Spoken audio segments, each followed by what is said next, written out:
What's going on, guys? Panda here. We are back for some more Katawa Shoujo.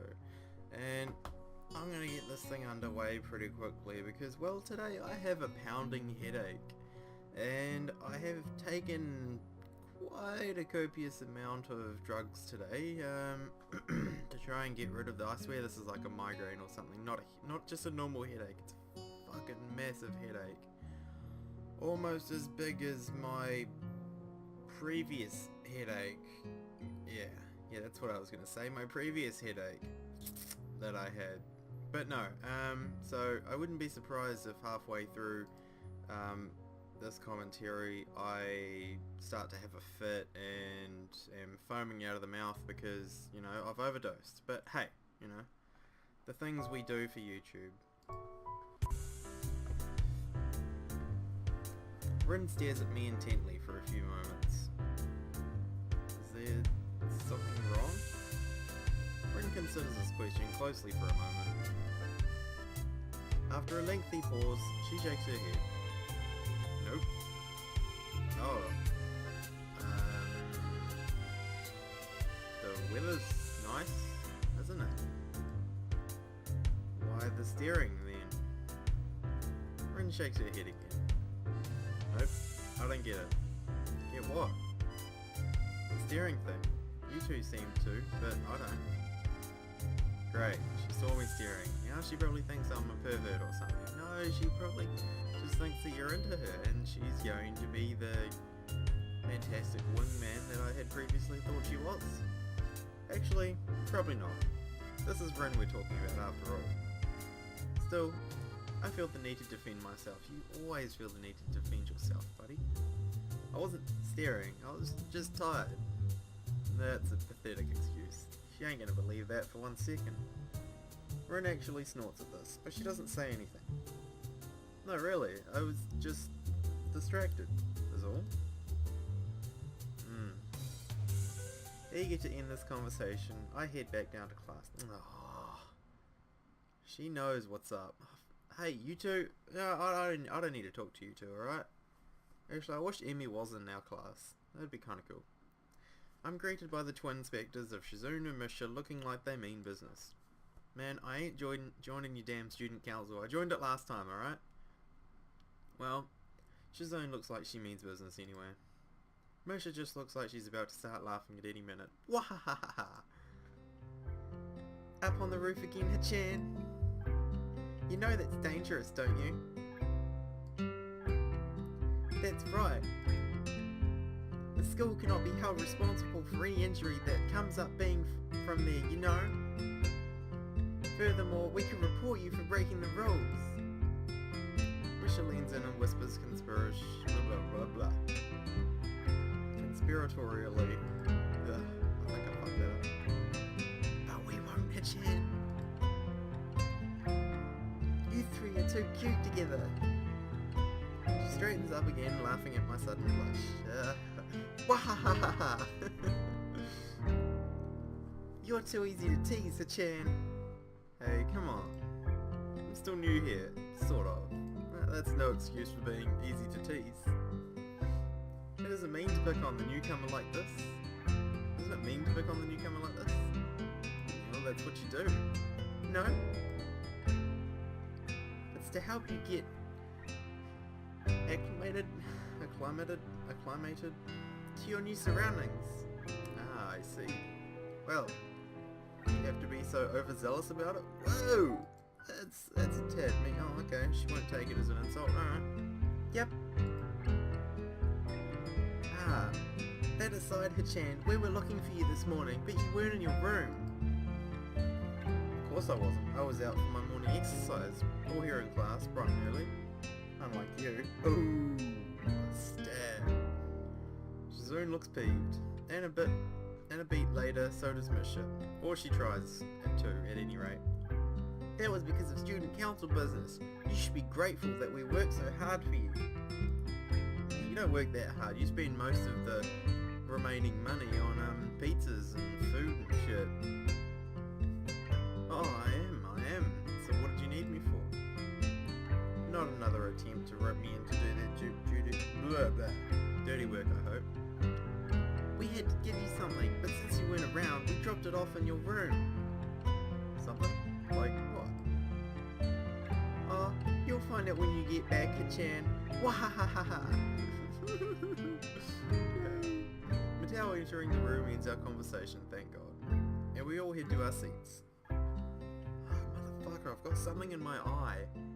I keep itching it like there's something in there, but I swear I've gotten it out, but it's still in there, motherfucker. It's only after I've settled down at my desk that the teachers started talking about something other that something odd strikes me. What did Rin mean? You too seem to. Ah, so he's finally clicked on. Was Emi staring at something too? She was staring at you, bro. She likes you too. Just like what the nurse said. You know, the nurse was hinting something to you. You sort of just waved it off like nothing. You also had that bit of an embrace with Emi, you know, just outside the nurse's office as well. For a brief moment, I considered the possibility that Emi was staring at me the way I was staring at her. Of course, that's ridiculous. Still, I can't deny that I wouldn't mind if it were true. But it's best not to think of that. No need to get my hopes up. All the need to get your hopes up. Come to think of it, when did I start having hopes like that anyway?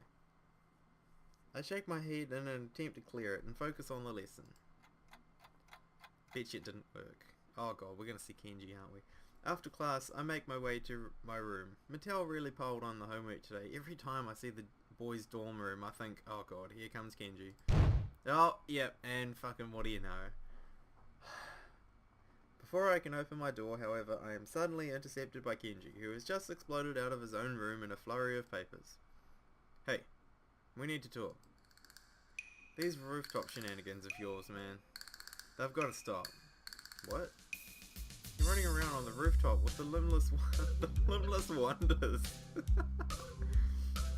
They're woman, man. You'll get yourself killed running around like that. I don't follow. Kenji sighs and adjusts his glasses before what could be understood as an attempt at explaining himself patiently. Look, we're friends, so I'm telling you this for your own good. But if I were going to kill someone, I'd do it by throwing them off the roof and making it look like an accident. And if I've thought of it, you can be sure they've thought of it too. They're crafty. Almost as crafty as I am. Ah, I see. Good. I'm glad we had this chat. We didn't really... Fuck off. Loan me 500 yen. Huh? I need to get a drink, man. I've been inside all day and this tap water's been compromised, as I'm sure you know. So I need to stock up on something canned, got it? But to do that, I need 500 yen. And since I've just saved your life with my timely advice, you can at least spare me 500 yen. You know, if it'll make him go away, 500 yen is a bargain. I hand the money over to Kenji, who nods and thanks and dashes off down the hallway, but not before he locks his door. What an exhausting person. I'd better go, in case he changes his mind. Oh, thank God. As I close the door, my heel taps against something lying on the floor. Wait, how did they get in my room to put this in my... It's a brightly coloured rectangle of paper. Ah, this must be the something Misha mentioned before. Probably a student council leaflet she slid under the door. Nah, I bet you it's something from Emi. I just thought it could be like tryouts to the track club or something, or something of that nature. Or maybe she just, you know, wants to have a quiet time together. Although she doesn't really seem like the type to have quiet time or go out to dinner as such or anything like that. Seems like all she'd really want to do is run or be outdoors, do something outdoorsy. That sounds fun. However, when I pick it up, I find that I couldn't have been more wrong. Someone actually wrote me an old-fashioned handwritten paper letter. Oh, was it Amanako? No, Amanako doesn't come this just yet. Who bothers doing something like that in this day and age anyway? Yet, as unlikely as the prospect of receiving one sounds, this is definitely a letter I have in my hands. Can I just read it, please? I was planning on finishing my homework, getting some dinner and going to bed in order to be ready for tomorrow's morning run. However, the letter has naturally caught my interest. I sit at my desk to examine it properly. Oh, that's not Wanako. Hey, what do you know? I mean, for those of you who haven't played yet, I don't know what I'm talking about. I just made up some name. Yeah, no, I'm pretty sure all of you have played this before, and if you haven't, then you need to go and play it. It's the first piece of mail I've received here at Yamaku, so it'd feel special even if it wasn't something as rare as a handwritten letter. Maybe it's my ESP, my extrasensory perception. No, that's why this name just popped into my head. I'm thinking, I've got a name. I have a name. Erwin. Awanako. You have a letter. Hisao, you have a letter from Awanako. Yep. Now I'm speaking with the spirits and ghosts and devil things and shit. What causes me even more trepidation is the name of the sender, written neatly on the back of the envelope. Hey, what did I do? Awanako. I have no idea why she would write to me. I haven't been in contact with anyone from my old school since I transferred, and Awanako is the last person... Sorry, I need a drink. I'd expect to want to write me a letter.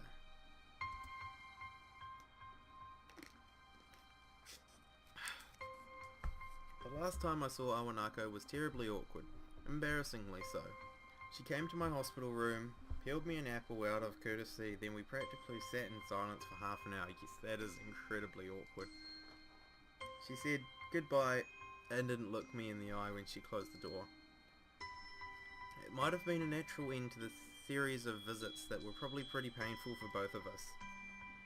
Every time she visited me in the hospital, I wanted to talk to her, but something stopped me every time. Every time that I didn't speak made the next time even harder. She looked so guilty that I didn't want to say anything that might upset her, and I could never figure out the right words to say. I think Awanako blamed herself for my heart attack. That's ridiculous, of course, but knowing it and believing it are two very different things. I told her that it wasn't her fault. She nodded, and I really think she understood that if it hadn't been that, then sooner or later something else would have made my heart give out. Yet she looked so hopelessly sad every time she opened that door and entered my room. So I never managed to say the things I wanted to say. In the end, that might have hurt her even more. Carefully, I open the envelope and draw out the folded letter from within. Dear Hisao, how are you? I hope you are well and happy at your new school. Everyone here misses you, especially me. She forgot to put that part. Almost all of our second year class got put together in class 3-1 for the final year, so we are pretty comfortable right from the beginning of the year. I'm sure you would have been assigned to this class as well. The mood among the third years seems to be very anxious about the final exams, even though they are so far away. The teachers are badgering us about it all the time, even old Mr. Tachibana, who is, by the way, our homeroom teacher this year. Would you believe it? Well, I would now because you just told me. If you are lying in this letter, then I'm extremely gullible, and it's a pretty cruel thing to do, you know, lie in a letter, because hey, you're not gonna know until... Okay, I'm just rambling. I was sure that he'd retire after our second year, but here he is, nagging everyone about studying for exams. She tried to make a funny there. I think things like that are the main reason why the mood among the third year is so nervous. I must admit that I'm somehow losing my confidence in myself, as well as even though I've always fared reasonably well in exams. Is it so weird to think that we are already seniors? It's so weird, isn't it? Time has really flown past. I wonder where it went. The new first years seem so young and somehow really innocent. I keep wondering if I was like them in my first year. I've been feeling nostalgic for the whole first trimester. There are other things I want to say. I'm writing to you because I felt that there are things I should have said after the incident back in winter. I really regret that I wasn't able to say them in person, and I have no excuse for it. Yeah, I think I've had quite enough of this. Oh, that's...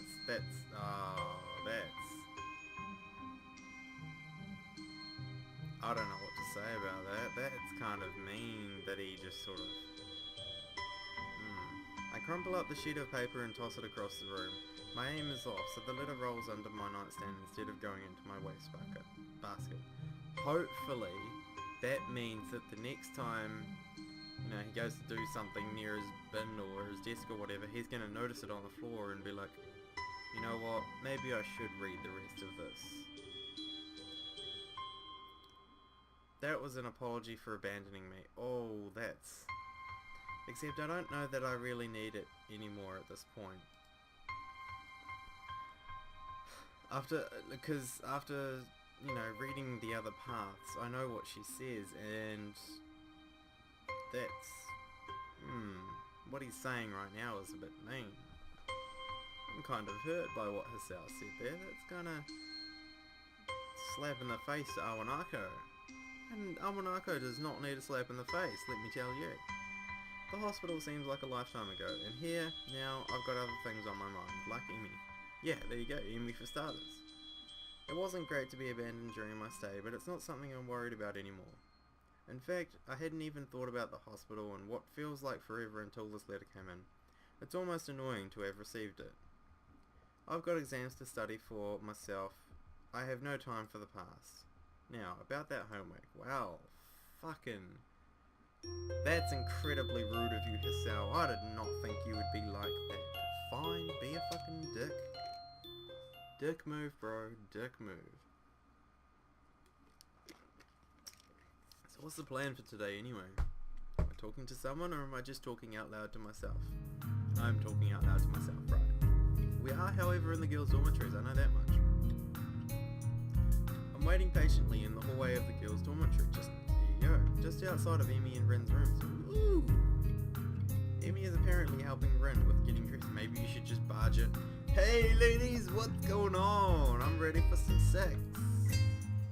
I suppose that makes perfect sense, as I have no idea how Rin would get dressed otherwise. Picnic? What picnic? Yeah. That's what I said. Sounds pretty exciting. I know, right? Rin chooses this moment to make an observation. The sky seems threatening today. Yes, it does, actually. It seems very threatening. Actually, I noticed that too on my way over. Despite the sunshine of the early morning, the afternoon seems to have taken a turn for the gloomy. I've never heard anyone actually say that the sky is threatening today. I think I might start using that. That sounds like a good... There's a heaviness to the air as well that usually heralds a rainstorm. Rainstorm? I wonder if I should have brought my umbrella. We had an electrical storm yesterday, it was quite fun. She's got a point. Emi, you sure that you still want to risk getting caught in the rain? I don't even know why I bothered asking. Emi pops out of Rin's room in the hallway looking shocked that I'd even suggest cancelling our plans. Of course! What, the threat of rain's supposed to stop me? I can't help but grin at her belligerent response.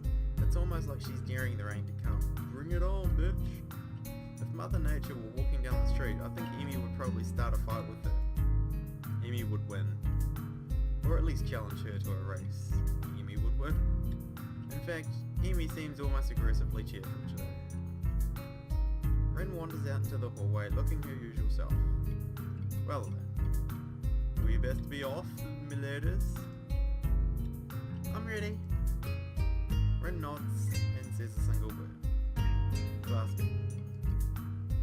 Big pardon? Basket. Emi's room. You should carry it. Yes, be the gentleman. Emi claps a hand to her mouth, embarrassed. Oh my gosh, I almost forgot all about it. Nice save, Rin. Emi darts into her room and emerges with what looks like a very well-stocked picnic basket. As she hands it over to me, I notice that it feels heavy enough to be one, two. Good lord, how much food did she pack? More to the point, where'd she get the money for all this? So, we set to head out? Yep. Rin gives another nod and we head out of the dormitory. Oh yes, no, it doesn't look very fun today. I can't help but frown when I notice how great the sky's gotten in 10 minutes I was inside. Still, Emi does not seem concerned by such Such petty concerns as the colour of the sky. She's positively skipping as we walk. Which reminds me, where are we going? This brings Emmy up short, and she shoots me an embarrassed look. You know, I hadn't really thought of that. What do you think, Hisao? Well, there's the spot where we ate during the festival, but it might be nice to leave the campus for a while. However, I'm not sure if there's any good places to do that in town. You should actually say that. Just as I'm about to open my mouth, Rin unexpectedly interjects with a suggestion. Ah, right. Well, go. There's a park in town near the art shop.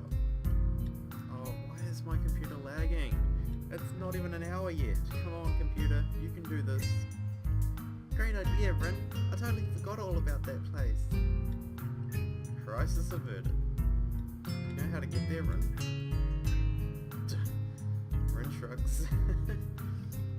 It's pretty likely. Good enough for me.